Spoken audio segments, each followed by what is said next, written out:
Gua pernah ada di posisi di mana kaki gue gemeteran cuma buat nyebut nama gue sendiri di depan 10 orang. Assalamualaikum, selamat datang di Suara Pintu. Ini adalah ruang di mana kita sama-sama buka satu persatu rahasia yang selama ini terkunci rapat. Hari ini, gue bakal ajak lo masuk jauh lebih dalam ke sebuah fakta yang mungkin bakal ngerubah total cara lo ngelihat dunia dan yang lebih penting, cara dunia ngelihat lo. Oke, kita mulai dari pintu yang pertama ya. Anggap aja, ini pintu yang terkunci rapat banget. Dan dinding di sekelilingnya itu dibangun dari satu hal, ketakutan. Takut dihakimi, takut salah ngomong, sebuah ketakutan yang gue yakin lo dan gue, kita semua pernah ngerasain ini di satu titik hidup kita kan? Rasanya tuh kayak semua mata yang ngeliatin lo itu berubah jadi pisau, tajam, siap ngehakimin setiap kata yang keluar dari mulut lo. Setiap lo berhenti sejenak, setiap lo kelihatan ragu, tikaman lagi.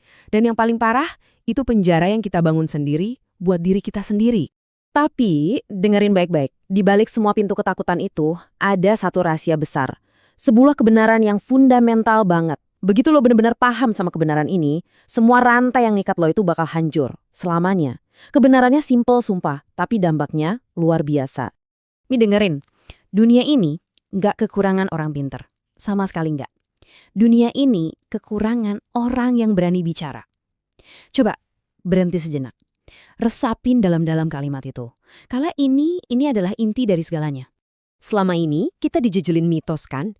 Mitos yang paling ngerusak itu adalah public speaking itu bakat dari lahir. Itu omong kosong. Ini sama sekali bukan tentang anugerah. Ini tentang perang. Tentang gimana lo naklukin monster yang ada di kepala lo sendiri. Dan faktanya, ini yang penting. Audiens itu sebenarnya ada di pihak lo. Mereka tuh pengen lo berhasil. Mereka datang buat dapat sesuatu yang berharga dari lo, bukan buat nontonin lo gagal. Terus gimana caranya ngebuka pintu itu? Nah, gue punya 3 kunci utama. Anggap aja ini 3 pilar yang bakal jadi fondasi baru buat suara lo. Dan bagian terbaiknya, lo bisa mulai pakai ini sekarang juga, detik ini juga. Kunci nomor 1, fondasi mental. Ini soal ngerubah cara lo mikir, mindset shift. Berhenti nanya ke diri sendiri, gimana kalau gue salah? Gimana kalau gue kelihatan bego?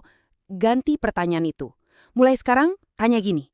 Apa yang bisa mereka bawa pulang dari omongan gue? Lo lihat bedanya? Saat fokus lo pindah dari diri sendiri ke memberi, rasa takut itu pelan-pelan bakal hilang. Kenapa? Karena ini bukan lagi tentang lo, ini tentang mereka. Yang kedua, suara lo itu musik. Jadi jangan ngomong datar kayak robot. Mainin nadanya, naik, turun, kasih tekanan di poin-poin yang lo rasa paling penting. Dan ini yang sering dilupain. Jangan pernah takut untuk diam, sejenak aja. Karena justru di momen hening itu harganya mahal banget. Di dalam jeda singkat itulah pesen lo bener-bener punya waktu buat ngeresap, buat masuk ke kepala mereka. Oke, kunci ketiga, kunci terakhir. Tubuh lo itu sinyal. Jadi, berhenti sembunyi di balik tangan yang disedekapkan.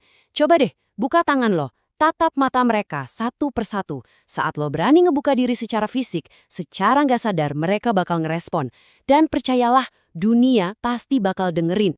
Jadi, ingat ya, fondasi mental. Suara itu musik, dan tubuh itu sinyal. 3 kunci itu sekarang udah ada di tangan lo.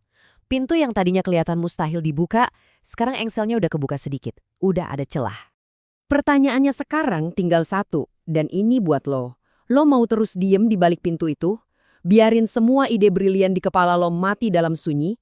Atau lo mau ambil langkah, buka pintu itu sekarang juga, dan biarin suara lo ngerubah segalanya? Pilihannya dari dulu dan selamanya cuma ada di tangan lo.